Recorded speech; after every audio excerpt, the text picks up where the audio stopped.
जम्मू कश्मीर में दफा 370 हटाने और उसे यूनियन टेरिटरी बनाए जाने के ऐलान के बाद मोदी हुकूमत रियासत में हर एक तरह से सूरत हाल से निपटने के लिए तैयार है और अफसरान ने बताया है कि वादे में 3 महीने से ज्यादा का राशन का स्टॉक है। जम्मू कश्मीर से दफा 370 हटा दी गई है और इसके साथ ही जम्मू कश्मीर के खुसूसी रियासत का दर्जा भी छिन गया है। वहीं पार्लियामेंट से बिल पास होने के बाद जम्मू कश्मीर और लद्दाख 2 अलग अलग यूनियन टेरिटरी बन जाएंगे। ये ऐलान वजीर दाखिला अमित शाह ने राज्यसभा में किया और पूरे जम्मू कश्मीर में सिक्योरिटी चाक चौबंद कर दी गई। मरकजी हुकूमत ने सिक्योरिटी फोर्सेस की कई टुकड़ियां भेजी है, इजाफी टुकड़ियां यहां पर भेजी है। तो वहीं रियासत में इंटरनेट और मोबाइल खदमात बंद कर दी गई हैं। कई इलाकों में दफा 144 लगाई गई है। एक आला अफसर ने इशारे दिए हैं कि दफा 370 के फैसले को लेकर टकराव के खदशात के बीच वादी में अगले कुछ दिनों तक ऐसे ही हालात बरकरार रह सकते हैं। 370 का खात्मा जम्मू कश्मीर लद्दाख की 370 समस्याओं के समाधान का रास्ता साफ करेगा। हम कहते हैं कि कश्मीर, जम्मू कश्मीर, लद्दाख हमारा अभिन्न हिस्सा है, लेकिन जो भी हम संसद में कानून बनाते थे वो उसमें लिखा होता था साफ कि जम्मू कश्मीर के अलावा पूरे देश में लागू होगा। और उस कानून को कौन पास करता था? उस कानून को पास करने में 6 जम्मू कश्मीर के सांसद भी हुआ करते थे। जो जम्मू कश्मीर के सांसद जिस कानून को पास कर रहे हैं वो अपने राज्य में ही नहीं लागू कर सकते थे। आज जो है वो जिस तरह का चौतरफा पाबंदी थी, जिस तरह से उन जम्मू कश्मीर के महिलाओं के अधिकार, सामाजिक अधिकार, शिक्षा के अधिकार और भी संवैधानिक अधिकार जो देश भर में थे वहाँ नहीं थे। तो लगातार हमारे तमाम खास मेहमान इस पर जुड़े हुए हैं और उनसे हम लगातार गुफ्तगू भी कर रहे हैं, चर्चा चल रही है। और इसी बीच 2 और मेहमान हमारे साथ जुड़ गए हैं, उनका तारुफ करा देते हैं। शेख मंजूर साहब हैं, सीनियर सहाफ़ी, आपका भी इस्तकबाल करते हैं। इसके अलावा डॉक्टर एस के दत्ता साहब हैं, पॉलिटिकल एनालिस्ट भी हैं, आपका भी बहुत बहुत इस्तकबाल है। और क्योंकि अनिल मिश्रा जी से हम शुरुआत करते हैं एक बार फिर से, क्योंकि वो हमारे से पहले से भी जुड़े हुए हैं। अनिल मिश्रा जी, क्योंकि अब बात हो गई है कि 370 के अंदर जो होना था वो हो गया है, अब आगे क्या, व्हाट नेक्स्ट? नहीं, व्हाट नेक्स्ट तो अभी हो गया है, शुरुआत हुई है, इसको आप अभी शुरुआत माने। 370 सदन में पास कर देना, नियम कानून के तहत संविधान में लिख देना कि 70 हटा दिया है, ये अभी धरातल पर इसको अगर आप माने कि समस्याएं सॉल्व हो गई तो ये शायद हमारा आपका सोचना गलत होगा।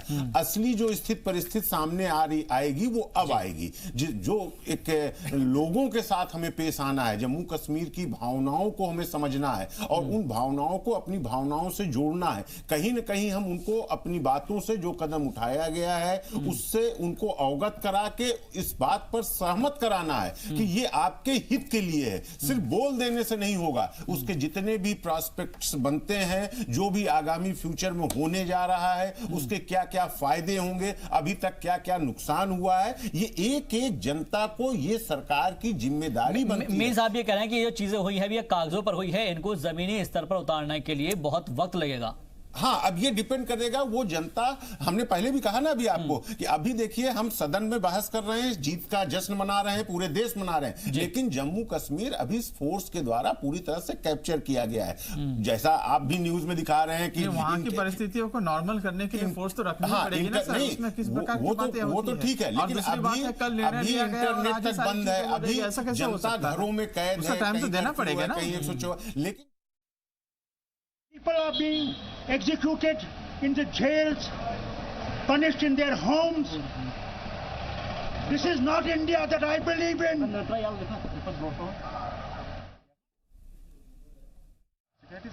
Secular India for all, whatever your religion, whatever your region. Sir, it's a very emotional statement that you're making. Is this Farooq Abdullah से उनका रद्द-ए-अमल जानने की कोशिश कर रहे थे। और इसके अलावा क्योंकि शेख मंजूर साहब वहीं से आते हैं, वहाँ के हालात को ज़्यादा सही तरीके से समझते हैं। मंजूर साहब, एक चीज़ और समझना चाहेंगे, जिस तरीके से सर बता रहे हैं कि इस चीज़ को समझने के लिए अभी काफ़ी वक्त लगा, क्योंकि अभी लोग घरों से बाहर नहीं निकले हैं, जैसे वो निकलेंगे परिस्थितियाँ पता चलेगी, उसके बाद क्या क्या किस तरीके से इस चीज़ को मामूली तौर पर लेकर आएंगे। देखिए, इससे पहले मैं कुछ कहना चाहता हूँ। जिन लोगों, मैं आपको एक बार बीच में रोकना चाहूँगा, मदद चाहूँगा, क्योंकि फारूक अब्दुल्ला कुछ कह रहा था, सुन लेते हैं। अच्छा, ये मौसूदी साहब है। Future course of action. As soon as the gates will open, our people will be out. We will fight. We will go to the court. We are not gun runners. We are not grenade throwers. We are not stone throwers. We believe in peaceful resolution of things. If they want to murder us, we are ready. My chest is ready. Fire here, not into my back. For I stood for this nation. Farooq Sahab, मैं सब बराबर हैं. Dr. Saab, right now, where is Umar Abdullah? My son is in jail. And I do not know how many more poor people will be in jail. Sent jail. Part Many, of their- sir, your father was also sent jail. Do you think now Umar Abdullah has been jailed now again? I think this is the price we'll continue to pay to make India democratic, to make India secular. But you are believing in India like anything. आज Do you parliament think that the belief is gone now? Debate चल रही है, काफी लोग बहस इसीलिए कर रहे तो हैं. मैं आपको अफसोस लगता करता है हूं कि वहां पे ऐसी सभा में हमारे होम मिनिस्टर साहब झूठ बोले, ये मैं जो उम्मीद नहीं. फारूक सर, आपने कभी सोचा था ऐसा दिन आएगा? सर, आपने कभी सोचा था ऐसा दिन आएगा कि 370 सरदार और वल्लभ भाई पटेल भी है. फारूक साहब, अमित शाह कह रहे हैं 370 और 35A की वजह से विकास नहीं हुआ कश्मीर का, और अभी भी आप लोग नहीं होने दे रहे. और साथ में ये भी कहा 370 तीन खानदानों के लिए बताइए था. फारूक साहब. उनको ये शुक्र करना चाहिए कि वो खानदान के साथ खड़े रहे. क्या आप भी खड़े हैं? क्या आप भी खड़े हैं? डॉक्टर साहब, आप भी वो खड़े हैं? आप पर इल्जाम लगाते हैं सर, वो आप पर इल्जाम लगा रहे हैं. वो कह रहे हैं 3 परिवारों ने देखिए, सियासत वो की है हर सिर्फ वक्त कश्मीर इल्जाम में. लगाते हैं. जी, अगर उन्हें ये दूसरा हिंदुस्तानी नहीं मिलेगा तो But why you didn't go to parliament, sir? It was an आप important संसद नहीं गए, issue. आप how संसद could I नहीं गए. go when my doors are locked? You want my security people to be dismissed? But few days back, Umar Saab said you are not feeling well. That's the I reason am you not cannot go. well. I am not well even today. Means you are not expecting this kind of a decision. Nobody expected you. Ask anybody. So do you think 70 years struggle is over now? 70 years freedom struggle, fighting by you, fighting by other people like you is over now? Fought for its independence from the British for hundreds of years. 70 years for us to fight for our right is not changed. Sir एक सवाल सुनिएगा Continue sir. to fight. Do you sit sir एक सवाल do you sit and believe in India? How do you take it? Farooq साहब, फारूक साहब, Do you still believe in India? Farooq साहब Bharat Do के you साथ है. still believe in फारूक साहब India? Bharat के साथ है. Okay. तो एक बात अपनी रखते हुए फारूक अब्दुल्ला साहब, लेकिन शेख मंजूर साहब, मैं आपसे जानना चाह रहा था कि अब आने वाले वक्त में कैसे जो स्थिति है वो मामूल पर आ पाएगी, कैसे हालात जो है वहाँ पर सही हो पाएंगे, क्योंकि अभी तो फिलहाल वहाँ पर सिक्योरिटी ज़रूर है और दफ़ा 144 लगी हुई है, लिहाजा सब कुछ नॉर्मल बताया जा रहा है. देखिए, डेमोक्रेसी का सबसे बड़ा अहम ये चीज़ है कि जिन लोगों के लिए आप कोई लेजिस्लेशन करना चाहते हैं जी. उन लोगों की इसमें हिमायत होनी चाहिए. अगर यही होता कि पहले ये पास करते और जो जम्मू एंड कश्मीर की असेंबलीज है उसके अप्रूवल लेते तो ये क्लियर हो जाता है कि उन लोगों का भी इसमें कंसेंट शामिल है. लेकिन यहाँ क्या गया, पहले डिसॉल्व की गई स्टेट असेंबली और उसके बाद वहाँ के लोगों की राय जो भी रिप्रेजेंटेटिव्स है, चाहे आप उनको माने, वो लेजिस्लेचर में है. और ये भी मैं कहना चाहता हूँ, जिन दो परिवारों, I am not the member of any party, लेकिन they were partners of this ruling party this time. Till last year they were partners to this ruling party here. और आज उन्हीं को कहते हैं कि ये देशद्रोही है. पहले ही अगर आप देखेंगे 90s में नरसिम्हा राव के टाइम में एक रेजोल्यूशन पार्लियामेंट में आया जिसको सबू ने अप्रूव किया that entire Jammu and Kashmir is the part of India. और इस वक्त किसी को इसके बारे में क्वेश्चन उठाना, it is a ridiculous thing.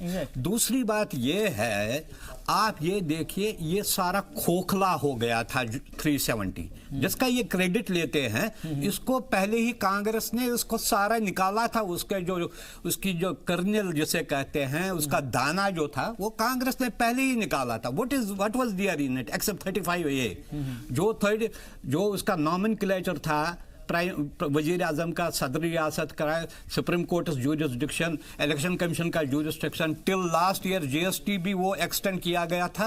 और ये कहते हैं ये हर्डल था. मेरे पास एक फिगर है, 94 आउट ऑफ 97 एंटिटीज जो है they were applicable to Jammu and Kashmir. 1986 में एक लॉ पास किया गया पार्लियामेंट में जिसमें कहा गया है कि center has power to legislate on issues which are under the state, which are in the state list. और ये इतना क्या बनाना था, लगता था आज ही कल ही जम्मू एंड कश्मीर इंडिया का हिस्सा बन गया, as if it was not the part of it. Let me tell you one thing. फिर आपको you have right to say. Let me tell you one thing. जी. पहले जब 1947, ये भी आपको याद रखना चाहिए, for 2.5 months it was not the part of India, neither of Pakistan. और ये कश्मीर के मुस्लिम लोग ही थे, those who defended Jammu Kashmir, और उन्होंने ही इल्हाक किया. चाहे इस बैर में जो भी सूरत हाल, वो करप्ट बन गया, कोई उसके दूसरे इश्यूज थे, वो ही उन्होंने ही डिफेंड करके टू नेशन थ्योरी को रिजेक्ट करके they became part of India, simply to say that with this belief that it is a secular and democratic country. उनको टू नेशन थ्योरी के साथ रिजेक्ट किया. और आप देखिए उसके अलावा 47 की बात करें, वहां पर शेरवानी साहब था, ब्रिगेडियर उस्मान था, those who defended Kashmir against these invaders. Now 65 की बात है, एक मोहम्मद दीन था, एक गुजर था, जिसने उस वक्त, इसमें तो कोई शक शुबा नहीं है. ठीक है, आप सही कह रहे हैं. मैं आपके पास दूसरी बात मैं कह रहे थे साहब, मैं आऊंगा है कि 370 में सारी चीजें निकाली दी गई, तो उसको निकाल दिया ना. Very good. नहीं, what's wrong in that? The article 370 is removed. What is left? You said there is nothing left in that. तो उसको निकाल दिया, तो आपको क्या तकलीफ है? और दूसरी बात यह है, ये सेक्युलर और डेमोक्रेटिक की बात कर रहे हैं यहाँ पर. ये जो जाकिर मूसा और ये बुरहान वानी को मारने के बाद ये जिस प्रकार के वहां पर झुंड आती है, और जो जिस प्रकार के सिक्योरिटी के रीजंस वहां पर खड़े हुए हैं, this article it is a right time, at a right time we remove that to contain this kind of forces. Please explain me this question. ठीक है, मंजूर साहब, कंटेन करने की आवश्यकता है. देखिए, वहां पर जो मुजाहिदीन जिहादी फोर्सेस वहां पर जो आ रही है, इनको शायद ये पता होगा कि कश्मीर में यूनिफाइड कमांड है. इतने सारे जो सिक्योरिटी फोर्सेस है, मिलिट्री है, इट इज बीइंग, वो ही सारा कोऑर्डिनेट करते हैं. जम्मू एंड कश्मीर गवर्नमेंट का उसमें कोई भी इतना रोल नहीं है. इसी के लिए कह रहा हूं कि it is there for last 10-15 years. कौन सी फर्क पड़ती, सारा कुछ था. लेकिन ये कहना है कि भाई वन स्ट्रोक से सारा कुछ हुआ, it is there. Just wait and watch, everything would be fine. ठीक है सर, मैं आप दोनों के बीच में रोकना चाहूंगा. दत्ता साहब से इसके ऊपर रद्द-अमल लेने चाहेंगे. शुरू ही करता हूं एक बात से. सुन रहा था मैं इनकी बातें. अफजल हम शर्मिंदा है, तेरे कातिल जिंदा है.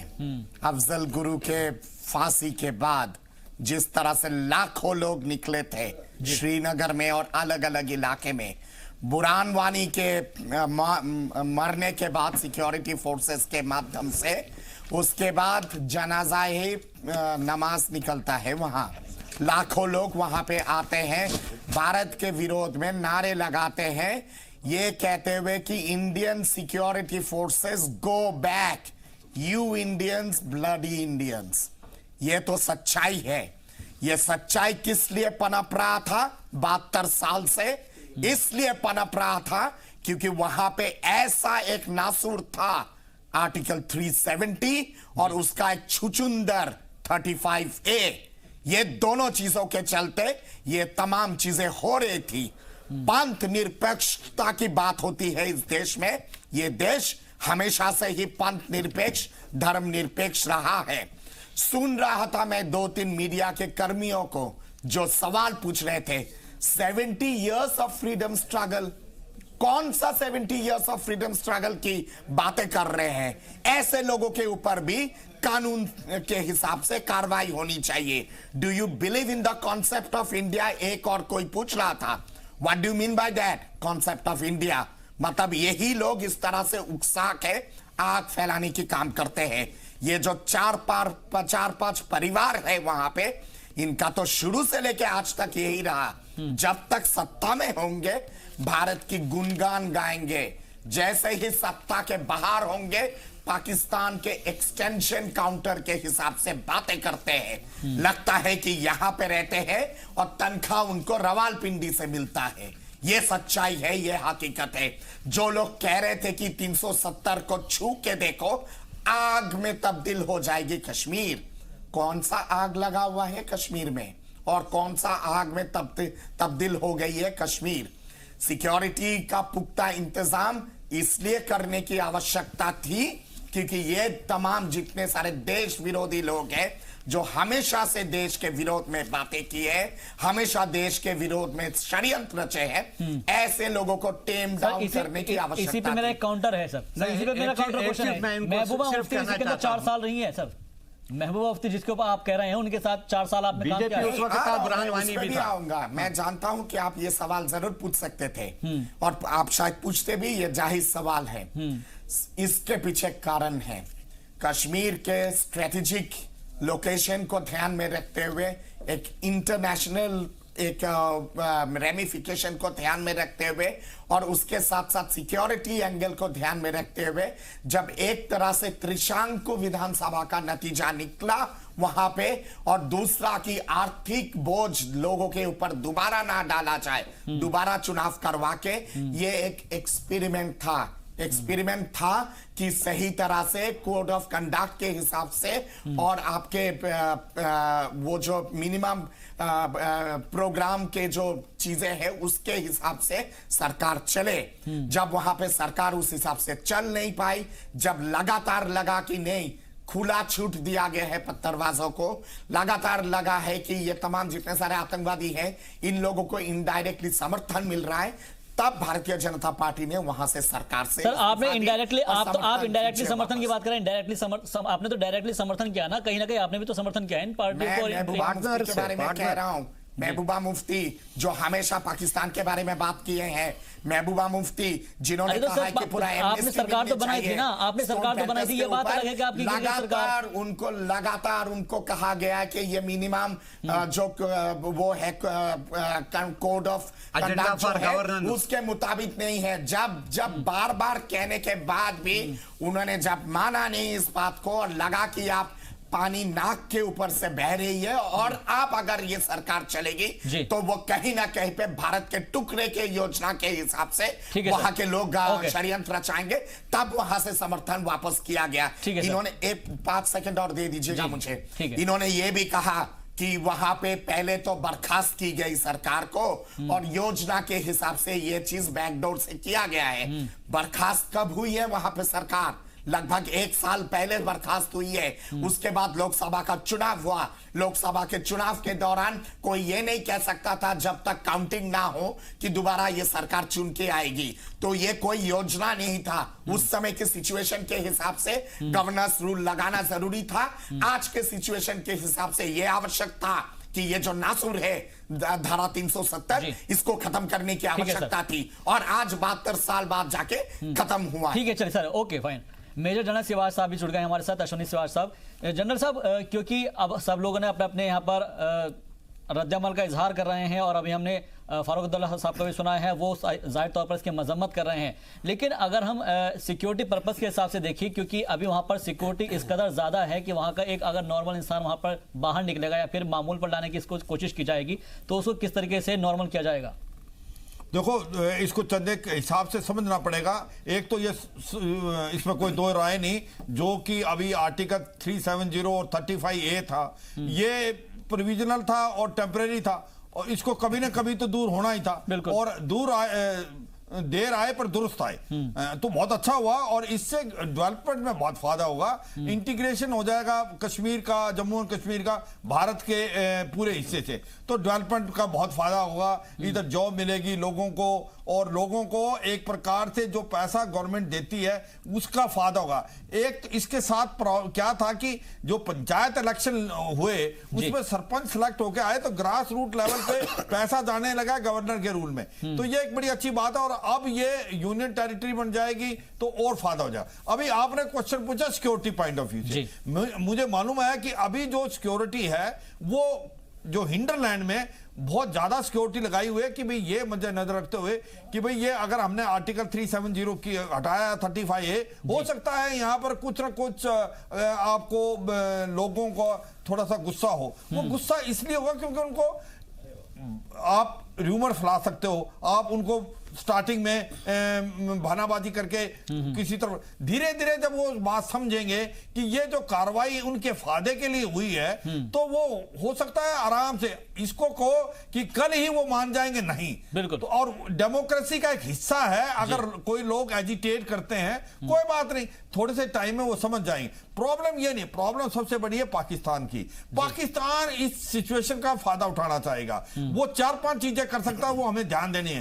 एक तो वो लाइन ऑफ कंट्रोल को एक्टिवेट करेगा, और जैसे उसने अभी कर दिए है, और उसके बाद वो आर्टिफायर स्टार्ट कर दिया हमारे सिविलियन एरिया में, कर बैट एक्शन स्टार्ट कर दिए बॉर्डर असॉल्ट टीम से। एक बैट एक्शन में तो उनके हमने 5 जवान गिरा दिए, और मान नहीं रहा था पारे ले जाने के लिए, अभी मान गया लेने के लिए। तीसरी बात क्या करेगा, ये लॉन्च पैड पे 250 से 300 जो टेररिस्ट बैठे हुए हैं उनमें से 80 फिदाइन है, उनको धकेलने की जरूरत करेगा, कश्मीर में जाके आतंकवाद फैलाओ। लश्कर तौबा और जैसे मोहम्मद के जो मिलिटेंट कश्मीर घाटी में हैं उनको अभी हिदायतें दे दी हैं कि आप फिदाइन अटैक करो, आईडी ब्लास्ट करो, और एक पर डर का माहौल पैदा करो कश्मीर में। सबसे इंपॉर्टेंट चीज जो करने वाला है वह है पाकिस्तान, जिसका हमें ध्यान देना, इंफॉर्मेशन वॉरफेयर। र्यूमर फैलाएगा, अफवाहें फैलाएगा, तो वो बच के रहना पड़ेगा। भारत को यह देखना पड़ेगा कि किस तरीके से हम ये पाकिस्तान वाला एंगल अच्छी तरीके से करें। और उसके साथ साथ एक चीज ध्यान रखनी है कि जो कश्मीर का अवाम है वो भारतीय है, उसको आपने ढंग से लेके चलना है। मैं ये कह रहा हूं कि होगा ये अभी आर्टिकल 370 और 35A जो है ये टेम्परेरी थे, देर से आए दुरुस्त आए, मगर अभी टाइम है टेस्टिंग पीरियड। अब होता है टेस्टिंग पीरियड स्टार्ट, हमें खुशी तो है, मगर अभी ऐसा कोई स्टेप ना लिया जाए जिससे अवाम के अंदर डर पैदा हो। बिल्कुल, डर और माहौल आपको साथ लेके चलना है, उनको यह दिखलाना है जो कुछ भी हुआ आपके आपके फायदे के लिए हुआ है, और हुकूमत जो है उन कश्मीरियों के साथ है, उनके मफाद के लिए, उनके फायदे के लिए किया जा रहा है। लेकिन यहां पर सचदेवा साहब, रविंद्र जी, क्योंकि हम बात कर रहे हैं जिस तरीके से सर ने बताया है कि LOC एक्टिवेट करने की बात चल रही है, या फिर बैट एक्शन होगा और लश्कर तैयबा जैसे मोहम्मद जो है फिदानी अटैक करने शुरू कर देंगे, तो इन चीजों से हमें बचने की जरूरत है। और जाहिर तौर पर पाकिस्तान इन सब चीजों पर नजरें बनाए हुए हैं। इन सब चीजों से बचने के लिए हमें और क्या क्या चीजें अख्तियार करनी होगी? आई थिंक सबसे पहले जो मेन चीज जनरल सिवाज भी जो कह रहे थे, मैं उसे रिपीट करूंगा, मैं बार बार ये कह रहा हूं, ये जो हुआ है इसको सेलिब्रेट कर रहा है पूरा भारत, यस, बट जो सेलिब्रेशन है, जो खुशी है, ऐसी नहीं होनी चाहिए, ऐसी नहीं दिखनी चाहिए कि हमने कुछ भारतीयों ने कश्मीर के ऊपर कुछ विक्ट्री पा ली। ग्लोटिंग नहीं होनी चाहिए, ओके, चेस्ट थंपिंग नहीं होनी चाहिए, हमने इनको सबक सिखा दिया। सबसे पहली चीज हमें जो करनी है वो होनी चाहिए जी, पूरे अवाम को, भारत के, हमारे मीडिया को, हम सबको, right. That being said, second, मेरे ख्याल से, and welcome to security in a minute, मुझे आप 2 मिनट दीजिए। अपॉर्चुनिटी क्या है? देखिए, अगर JNK की स्टेट रहती और 370 और 35A निकल जाता, तब भी कुछ चेंज आने थे काफी। पर ये जो रीऑर्गेनाइजेशन हुई ना, यूनियन टेरिटरी बनाई गई कश्मीर, जम्मू कश्मीर और लद्दाख को, इसमें अपॉर्चुनिटी जो आई है वो ये आई कि अब ये यूनियन टेरिटरी बनी है, तो इसकी एक तरह से पूरी एडमिनिस्ट्रेशन दोबारा बनेगी। आपके पास क्लीन स्टेट है, ओके। JNK की जो पुलिस है, वही पुलिस चाहे रीऑर्गेनाइज होके इस यूनियन टेरिटरी की पुलिस बनेगी, राइट। आपका फूड डिपार्टमेंट, एजुकेशन डिपार्टमेंट, सारे जितने डिपार्टमेंट से रीऑर्गेनाइज होने का स्कोप है। तो एक तरह से आप मानिए, आज की तारीख में मोबाइल फोन लेते हैं, नया मोबाइल फोन है, अब इस पे आपको एप्स या सॉफ्टवेयर लोड करना है जो आप नए लोड कीजिए, ओके। ये बहुत बड़ी एडवांटेज और अपॉर्चुनिटी है एडमिनिस्ट्रेशन और गवर्नेंस के लिए। आप अफसर्स को ट्रांसफर कर सकेंगे with in India also, right, out of Kashmir into India, I mean into other states, या फिर वही। तो वो जो पूरी अपॉर्चुनिटी है, मेजर अपॉर्चुनिटी, जिसके चलते जो हम एक्सपेक्ट कर रहे हैं कि डेवलपमेंट होगी एंड प्रोग्रेस आएगी एटसेट्रा, जो स्टेट मशीनरी है वो अच्छे से एक्ट कर पाएगी, ये होप है, पहली बात। दूसरी बात जो मैं आना चाहता हूं, once again coming back now to security angle, hearts and minds and trust of the people, absolutely की। देखिए, डेमोक्रेसी है, it is a democracy. Opposition होगी, 100 में से, ये नहीं कि 100 के 100 लोग ही वो कहेंगे बात जी, 100 में से हो सकता है 80 लोग एक बात कह रहे हैं, पर बाकी 20 भी कुछ कह रहे हैं। जो 20 कुछ कह रहे हैं, they also are Indians and they are nationals of this country, okay. Extremist को आप अलग छोड़िए, राइट। तो डेमोक्रेसी होगी। अब यही चैलेंज आएगा धीरे धीरे, जो जनरल साहब भी बात कर रहे हैं सिक्योरिटी से, जैसे अब ये सिक्योरिटी का ब्लैंकेट अभी तो टोटल लॉकडाउन है, ठीक है। जैसे ये लॉकडाउन उठना शुरू होगा, स्कूल्स चालू होंगे, कॉलेजेस चालू होंगे, प्रोटेस्ट होंगी अगर, और हो सकता है हो, राइट, वो हमें उनको एक पॉजिटिव स्पिरिट में डेमोक्रेसी में अलाउ करते हुए आगे ले जाना है। अब खतरा यहां जो है वो ये है कि ये जैसे पीछे ब्लैंकेट हटेगा और normal life day to day आनी शुरू होगी, इंटरनेट, सोशल मीडिया वगैरह, कुछ तो प्रोटेस्ट होंगी राइट। अब पाकिस्तान इनको कितना प्रमोट करता है, जो इंफॉर्मेशन वॉरफेयर, रूमर मॉन्गरिंग वगैरह की बात है, मेरे विचार से Pakistan we have to be very careful. Pakistan इसमें अपना जितना मैक्सिमम है दम लगाएगा, एंड द रीजन व्हाई जी, जितना ज्यादा अगर कश्मीर के अंदर के लोग प्रोटेस्ट करेंगे, कहेंगे हमारे ह्यूमन राइट्स का वायलेशन हुआ, वो एक बात है, दूसरा कहेंगे यहाँ डेमोक्रेसी नहीं थी, या फिर जो हम जिस टर्म्स में इंडिया के भारत के साथ जुड़े हैं वो टर्म्स फुलफिल नहीं हो रही, हमारा बेट्रेयल हुआ, राइट। इस तरह की आर्गुमेंट्स अभी आ रही है, सड़कों पे आएंगी ज्यादा। जब ये आर्गुमेंट सड़कों पे ज्यादा आएंगी और उसके साथ कुछ फिदाइन अटैक, कुछ वायलेंस, बॉम्ब्स, ये वो होने शुरू हो जाएंगे, तो कश्मीर सडनली वर्ल्ड मीडिया मैन होगा, Kashmir is burning. Pakistan will want that, क्योंकि जब वो होगा देन पाकिस्तान फिर दोबारा जा सकता है, अभी भी जा रहा है, वो दुनिया में कहेगा देखो हिंदुस्तान में ही हो रहा है, उसमें हमें मानो इंटरनेशनल में किसी से कोई ज्यादा मतलब नहीं है, we can manage our things, but by the way एक मैसेज भी नहीं, एक रिलेशनशिप है हमारी जो वैल्यूएबल है, जिसे हम मैनेज करना चाहेंगे, वो है अमेरिका के साथ। ठीक है, अमेरिका फिलहाल ओके पाकिस्तान को किसी दूसरी नजर से देख रहा है, हमारी रिलेशन अच्छी है, बट अगर पाकिस्तान, अमेरिका और यूएन सिक्योरिटी काउंसिल में ये परसेप्शंस और इमेज, और यहाँ भारत में प्रोटेस्ट वगैरह चल रही है और किलिंग्स हो रही हैं जिस भी कारण थ्रू प्रमोटेड थ्रू पाकिस्तान या इंटरनल एक्सट्रीमिज्म आल्सो, राइट, ये आकर के America will be one relation जो हमें देखना है, क्योंकि अमेरिका के साथ हमारे बहुत और रिश्ते जुड़े हुए हैं, और अगर अमेरिका इस पूरी गेम में पाकिस्तान के बहकावे में, कुछ तो ऑलरेडी आ गया था, कुछ और आ जाता है, उसके चलते हमारे रिश्ते अगर अमेरिका से थोड़ी खटास में आए, उससे हमें कुछ और भी मैनेज करने पड़ेंगे, क्योंकि अमेरिका से हमारी सिक्योरिटी, टेक्नोलॉजी, ट्रेड, बिल्कुल, यानी कि एक चीज से दूसरी चीज कड़ी से कड़ी जुड़ी हुई है और उस कड़ी को हमें बरकरार रखना है, और यही वजह है कि इसके वक्त हमें हर चीज के अंदर ध्यान देना होगा कि आखिर हम जितने भी हमारे कश्मीरी भाई हैं उनको ये समझा सकेंगे हुकूमत ने आपके लिए जो भी किया है वो काफी अच्छा किया है, और ये सब चीजें जो है धीरे धीरे समझाई जाएगी, एकदम से कोई भी चीज नाफिज नहीं हो पाएगी।